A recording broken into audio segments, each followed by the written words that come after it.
Hello everyone, welcome to the YouTube channel of Inside Sports Science. In this lecture, we are going to start a new chapter, that is human nervous system. And in this lecture, we are going to specifically study about types of nervous system and the parts of brain. So hi everyone, I am your educator. You are watching Inside Sports Science. Let's begin. शुरुआत करते हैं definition of the nervous system. होता क्या है हमारा nervous system? Nervous system एक communication network होता है, विच मीन्स हमारा बॉडी जब आपस में कम्युनिकेट करता है हम उसको नर्वस सिस्टम बोलते हैं। अब हमारा बॉडी कम्युनिकेट करता कैसे है? हमारा बॉडी इंफॉर्मेशन गैदर करता है आउटर इन्वायरमेंट से।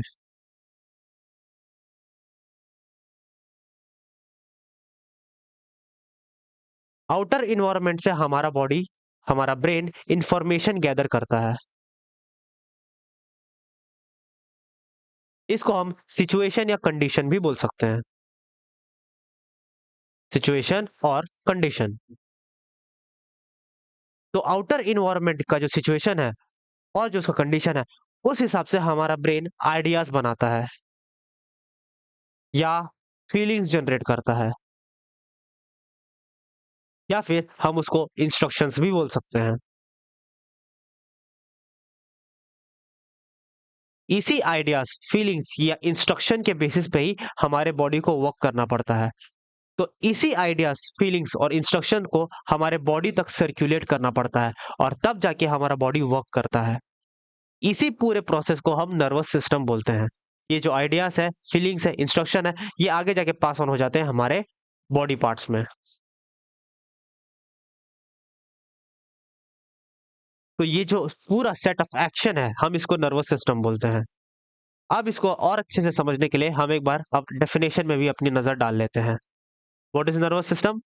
Nervous system is a body's primary communication network responsible for receiving, processing and transmitting information throughout the body.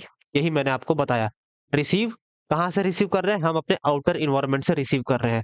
Processing which means हम आइडियाज, फीलिंग्स और इंस्ट्रक्शन को डेवलप कर रहे हैं। ट्रांसमिटिंग मतलब हमारे पूरे बॉडी तक इंफॉर्मेशन को पहुंचाना। It allows for sensation, movement, thought and many other vital functions. I hope आपको नर्वस सिस्टम का डेफिनेशन अच्छे से समझ में आया होगा। आगे की स्लाइड में हम ये देखेंगे कि what are the types of the nervous system. Let's move forward. Here are the types of the nervous system. हम नर्वस सिस्टम को मेनली दो हिस्सों में डिवाइड करते हैं। The first one is the central nervous system and the second one is the peripheral nervous system. Central nervous system ये वो होता है जो थिंकर होता है, या हम इसको बोलते हैं आइडिया डेवलपर।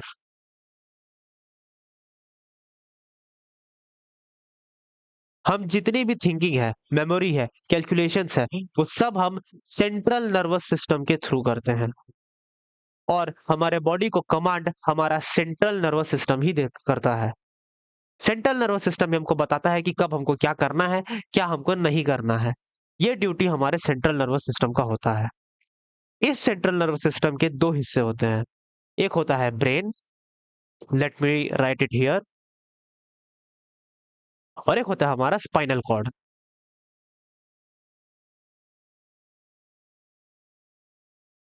ये दोनों स्ट्रक्चर्स को हम आगे जाके एकदम अच्छे से डिटेल में समझने वाले हैं। Correct?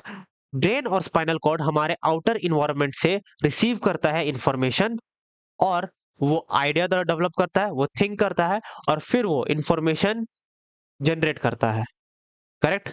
Now then comes the another type of nervous system is peripheral nervous system.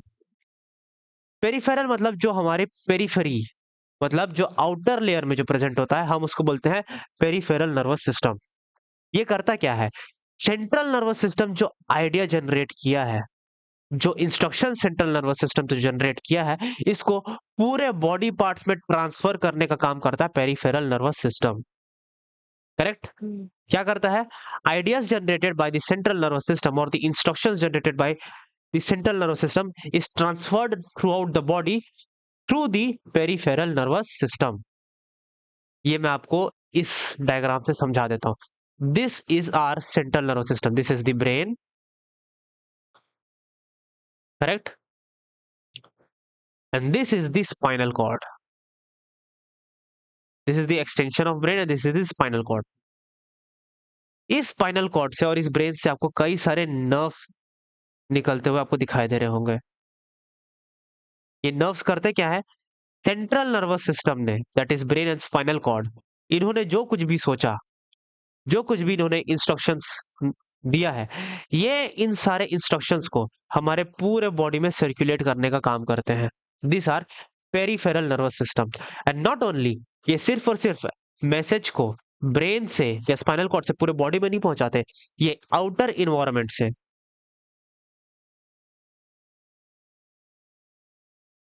Outer environment से जो मैसेज है वो ब्रेन तक पहुंचाने का भी काम यही पेरिफेरल नर्वस सिस्टम करते हैं. आई होप आपको समझ में आया होगा कि what are the function of peripheral nervous system. Peripheral nervous system हमारे बॉडी से, हमारे ब्रेन से बॉडी तक इंफॉर्मेशन पहुंचाते हैं, या फिर हमारे बॉडी से ब्रेन में इंफॉर्मेशन पहुंचाते हैं. These are the message carriers. To be very specific, this is the best definition. These are the message carriers and these central nervous system are the message generators. Now, one more thing that you need to remember. हमारे peripheral nervous system के दो type होते हैं. Okay, peripheral nervous system are set of neurons. पेरिफेर PNS is set of neurons,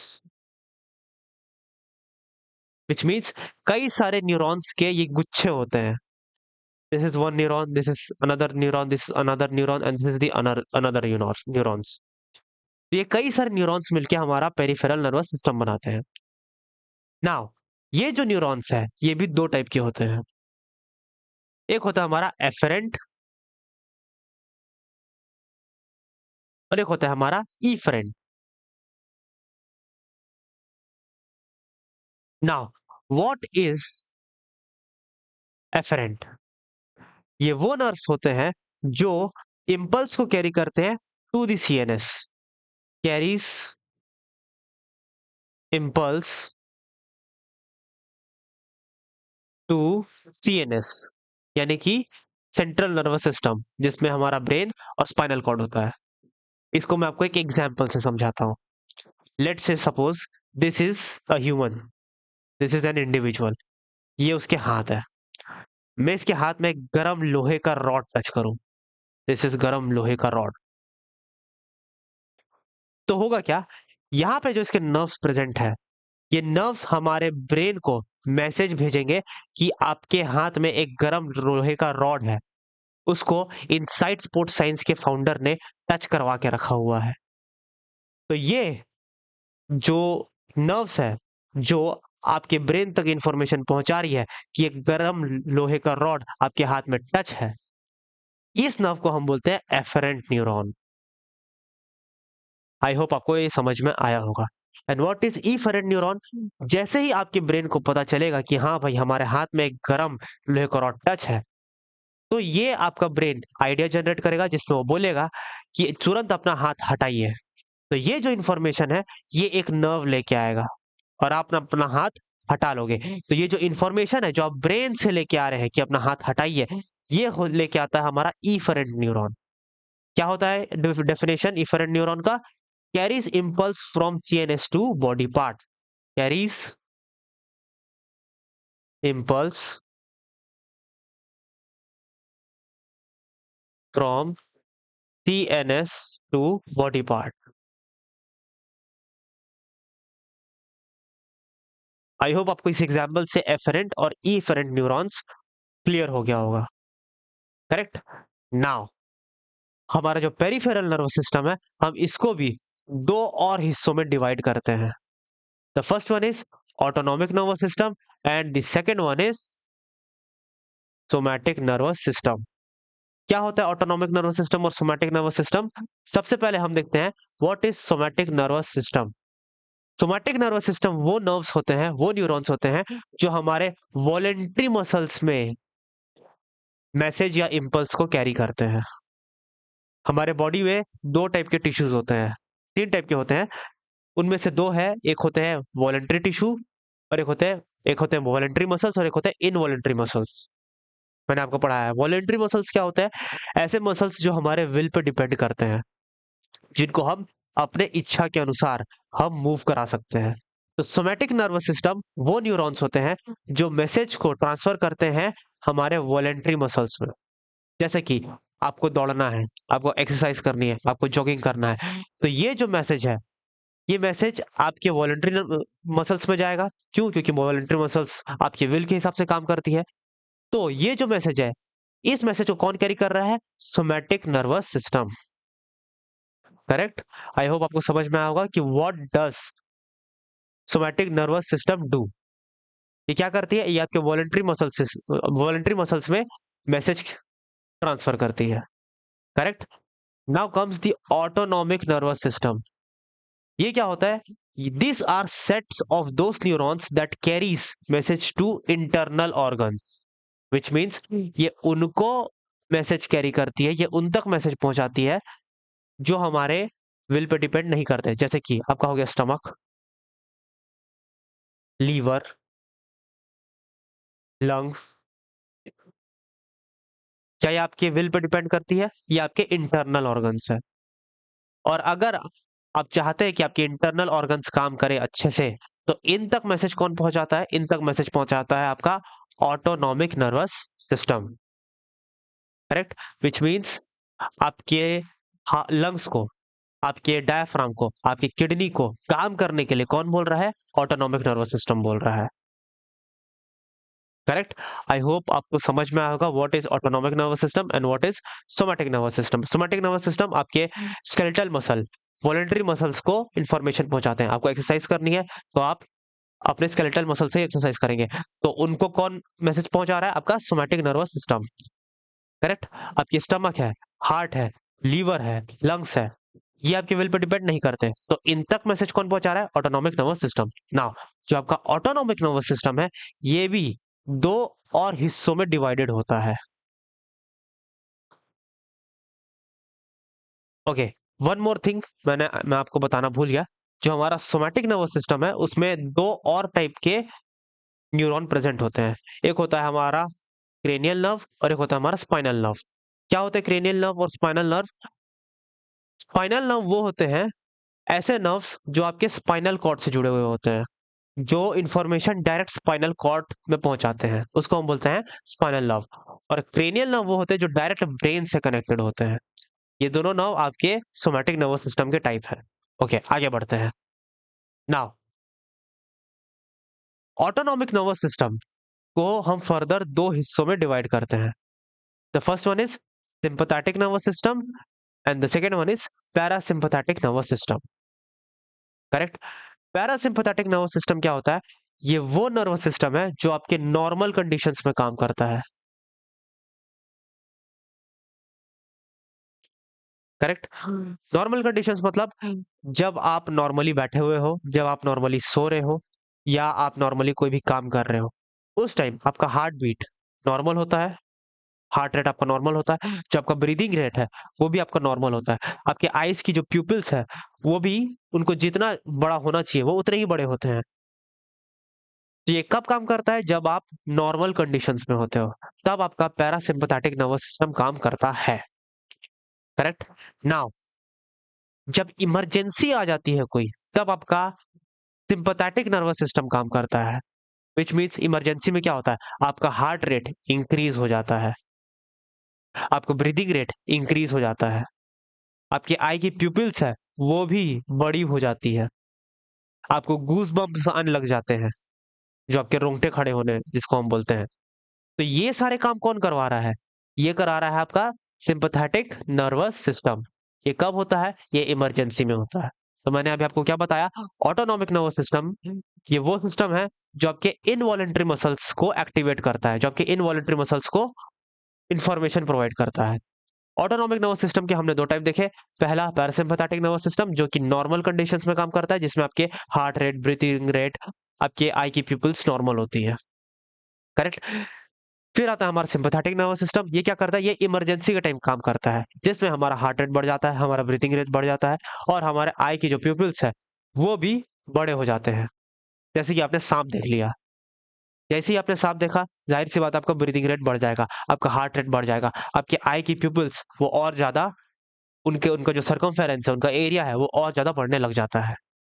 correct. I hope आपको nervous system के सारे types एकदम इजीली समझ में आया होगा। अब हम स्टार्ट करते हैं अपने सेंट्रल नर्वस सिस्टम के main part, that is brain. Brain होता क्या है? मैंने आपको पहले स्लाइड में बताया था कि ब्रेन मैसेज जनरेटर का काम करता है,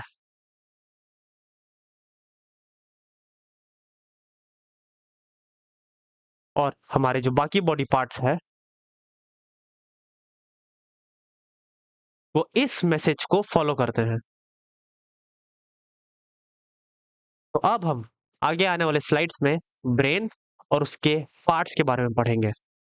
सबसे पहले हम ये देखते हैं कि ब्रेन के कितने प्रोटेक्टिंग लेयर होते हैं। करेक्ट। ब्रेन के प्रोटेक्शन दो लोग मिलकर करते हैं। The first one is the brain box, उसको हम क्रेनियल बोन्स भी बोलते हैं। हमारा ब्रेन ब्रेन बॉक्स के अंदर लोकेटेड होता है, और उस ब्रेन बॉक्स को हम क्रेनियल बोन्स बोलते हैं। मैंने आपको सबसे पहला जो लेक्चर था जिसमें हम स्केलेटल सिस्टम पढ़े थे, उसमें आपको क्रेनियल बोन्स के बारे में मैंने आपको एकदम अच्छे से पढ़ाया था। अगर आपको याद हो तो उसमें क्रेनियल बोन्स में हमने पढ़ा था कि देर आर 8 क्रेनियल बोन्स, जिसमें आता है आपका frontal, parietal, occipital, temporal and like that. Correct. जिसमें आपको ये मालूम होना चाहिए कि कितने बोन्स आपके पेयर्ड होते हैं और कितने बोन्स आपके पेयर्ड नहीं होते। तो हमारे ब्रेन को आउटर सरफेस से, हमारे आउटर इन्वायरमेंट से क्रेनियल बोन्स प्रोटेक्ट करके रखते हैं, जिसमें आता है आपका frontal, parietal, occipital, temporal and many more. Correct. उसके बाद जो सेकेंड लेयर होता है हमारे ब्रेन का, उसको हम बोलते हैं मेम्ब्रेन। करेक्ट। ब्रेन को जो मेम्ब्रेन्स प्रोटेक्ट करके रखती है, उन मेम्ब्रेन्स को हम मेनिंजेस भी बोलते हैं। Correct. These are avascular and these are collagenous fiber and these are very tough. Meninges के 3 लेयर होते हैं हमारे ब्रेन में, हम उनको वन बाय वन स्टडी करने वाले हैं। जो आउटर मोस्ट लेयर होता है हमारे मेनिंजेस में, उसको हम बोलते हैं dura mater. Dura mater is the outer most layer, outer layer. उसके बाद arachnoid which is web like structure, it is in the middle layer, middle layer. और जब से जो सबसे इनर लेयर होता है उसको हम बोलते हैं पाया मैटर, ये इनर मोस्ट लेयर है।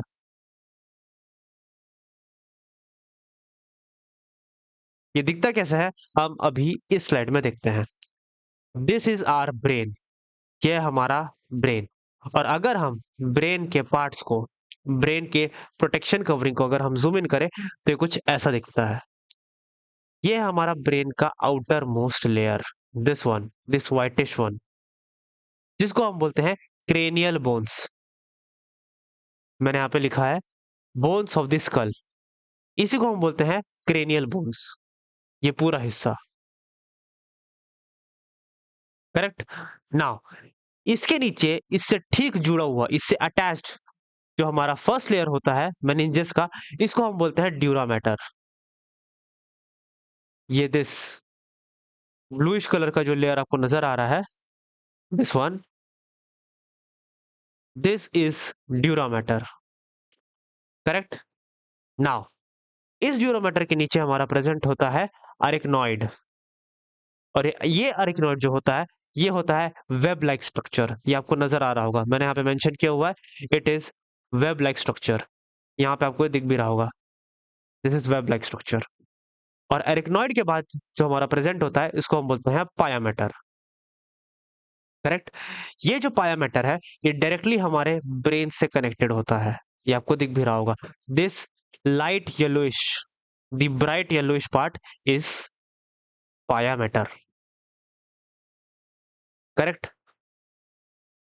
Now the thing that we need to understand over here is जो हमारा एरेक्नॉइड है और पाया मैटर है, इन दो लेयर्स के बीच में कुछ स्पेस प्रेजेंट होते हैं, like this here, here and this here. उस स्पेस को हम बोलते हैं सब एरेक्नॉइड स्पेस। क्या होता है सब arachnoid space? The space between the arachnoid and the पाया मैटर। इसी स्पेस में हमारा सेरेब्रोस्पाइनल फ्लूइड रिलीज होता है, और इसको रिलीज कौन करता है? हमारा पाया मैटर रिलीज करता है।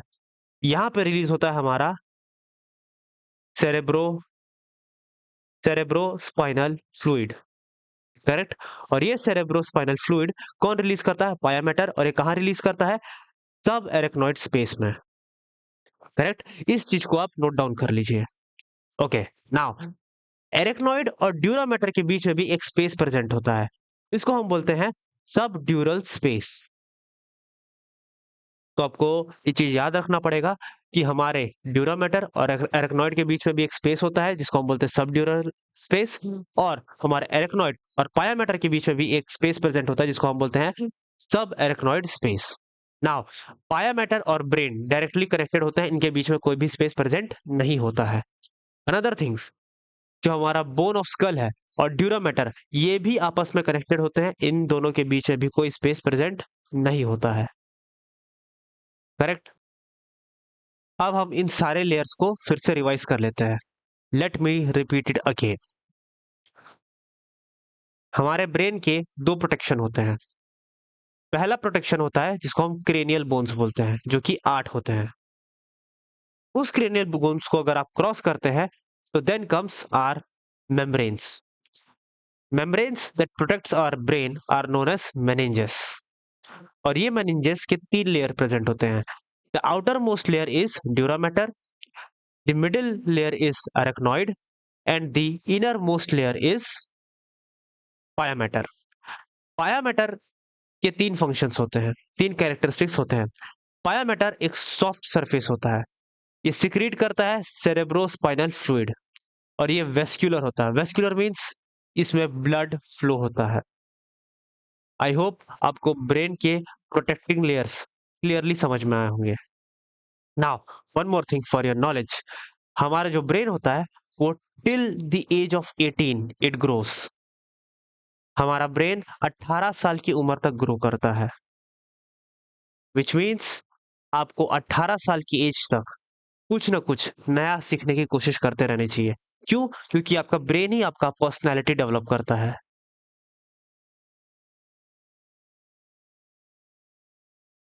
आप इसको जितना ज़्यादा ट्रेन करेंगे, आपकी पर्सनैलिटी उतनी अच्छी निखर के बाहर आएगी। और ब्रेन को ट्रेन करने का मतलब ये है कि आप अच्छे-अच्छे बुक्स पढ़िए, आप बहुत सारे मतलब मैक्सिमम स्पोर्ट्स जिसमें आप पार्टिसिपेट कर सकते हैं, आप वो करिए, आप पियानो बजाइए, आप गिटार बजाइए, आप पेंटिंग सीखिए या फिर आप डांस कीजिए। ये सारे कुछ ऐसे स्किल्स हैं जो आपके ब्रेन को डेवलप करते हैं। ये कुछ ऐसे स्किल्स हैं जिनसे आपका ब्रेन डेवलप होता है और आपकी पर्सनैलिटी में भी एक निखार आता है। करेक्ट? पर्सनैलिटी में एक निखार आता है का मतलब क्या होता है? जैसे कि आपने मैं एक स्पोर्ट्स का एग्ज़ाम्पल लेता हूँ। आपने कई सारे बड़े-बड़े लेजेंडरी स्पोर्ट्समैन को देखा होगा। उनके बॉडी लैंग्वेज, उनके बिहेवियर, उनके थॉट प्रोसेस में आपको बहुत डिफरेंस नज़र आया होगा in comparison to a normal man, a common man.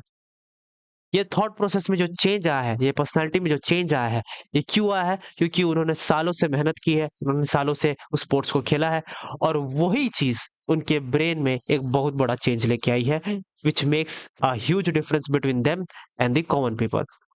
Correct? Okay, this is for your general knowledge. Okay, let's move forward. अभी हम देखते हैं पार्ट्स ऑफ ब्रेन के बारे में। पार्ट्स ऑफ ब्रेन, हमारा ब्रेन 3 हिस्सों में बटा हुआ होता है। The first one is the fore brain, the second one is the mid brain and the third one is the hind brain। हमारा फोर ब्रेन भी 3 हिस्सों में बटा हुआ होता है, और इस चीज को आपको याद रखना बहुत जरूरी है। The first part of the fore brain is cerebrum। This is the largest part of our brain. The second one is the olfactory lobes. Cerebrum का काम क्या होता है? ये थिंकिंग करने का काम करता है, thinking, calculations and many more. Memory, thinking, memory, calculations. Oil factory lobes ये मेनली आपके स्मेल से रिलेटेड होते हैं। जो हम स्मेल पहचानते हैं कि वेदर इट इज खुशबू और वेदर इट इज बदबू, ये हम ऑयल फैक्ट्री लोब्स के जरिए ही हम पहचान पाते हैं। And the third part of the fore brain is diencephalon. Correct. अगर हम आते हैं अपने मिड ब्रेन में, तो हमारा मिड ब्रेन भी दो हिस्सों में बटा हुआ है, क्रूरा सेरिब्राई एंड कॉर्पोरा क्वाड्राजेमिना। ये क्या होते हैं, ये हम आगे आने वाले वीडियोस में बहुत अच्छे से स्टडी करने वाले हैं। The third part of the brain is hind brain, और इसमें हमारे तीन पार्ट्स मौजूद होते हैं। पॉन्स फेरुलाe, जो मैंने आपको अभी पिछला जो लेक्चर था रेस्पिरेटरी सिस्टम, उसमें मैंने आपको अच्छे से बताया है कि पॉन्स फेरुलाe का क्या रोल होता है।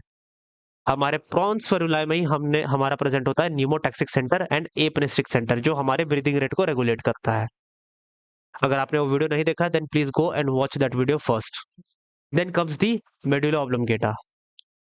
मेडुला ऑब्लोंगेटा हमारे इनवॉलेंट्री जो फंक्शंस है उनको रेगुलेट करता है, जैसे कि ब्रीदिंग, डाइजेशन।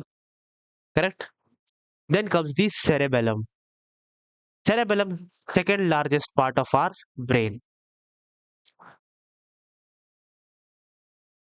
ये सारे ब्रेन के पार्ट्स और सब पार्ट्स आपको याद रखना बहुत जरूरी है, क्योंकि तभी आपको इनके फंक्शंस समझ में आएंगे। Now let me repeat this first. हमारा जो ब्रेन है वो मेनली तीन हिस्सों में बटा हुआ है, forebrain, midbrain, hindbrain. हमारा forebrain further it is divided into three more subgroups. The first one is cerebrum, this is the largest part. Second one is the olfactory lobes, and the third one is diencephalon. Then comes our midbrain. हमारा midbrain दो हिस्सों में divided होता है। The first one is crura cerebri and the second one is corpora quadrigemina. Then comes our third part, that is hindbrain. हमारा hindbrain तीन हिस्सों में बटा हुआ होता है। The first one is pons feruli, second one is medulla oblongata and the third one is cerebellum. I hope आपको इतना सब कुछ समझ में आया होगा। So this is all for today's video. In the next video, we are going to learn about the function of this part of the brain. I hope you are understanding all the concepts. If you have any doubt, then please let me know in the comment section. I will try my best to solve your doubts. If you find this video very useful, then please like, share, comment and subscribe to the channel. See you in the next video. Till then, goodbye.